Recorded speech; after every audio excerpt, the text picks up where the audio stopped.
কাজের প্রচণ্ড চাপ চলছিল তখন। কি একটা কারণে মাথা গরম, ধৈর্য তলানিতে। হঠাৎ বেজে উঠল ফোনটা। ফোন মানে সেলফোন।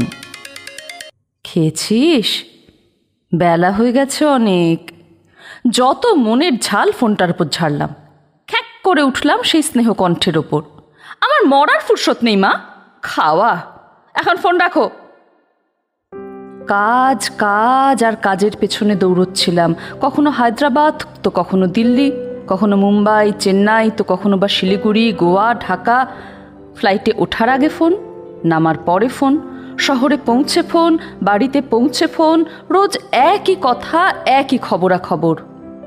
তবু তাঁর ক্লান্তি নেই, রাগ বা ক্ষোভ নেই আমার সচেতন উপেক্ষায়।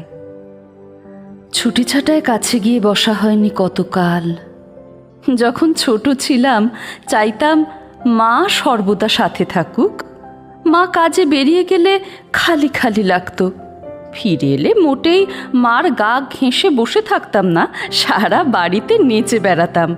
মা যে আছে সেটাই ছিল সবচেয়ে বড় স্বস্তি। আজ আর ফোন আসে না।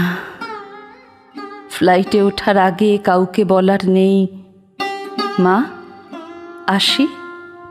শহরে ফিরেও কাউকে জানাতে হয় না, মা আমি এসে গেছি। কাজের মাঝে কখনো ভুল করেও ফোনের ওপারে কেউ বলে না, খেয়েছিস বাবু।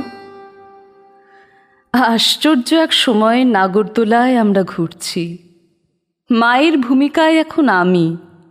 সেলফোন তুলে মেয়েকে হয়তো অসময়ে কল করে বসি। আমার কল নিরুত্তর থাকে।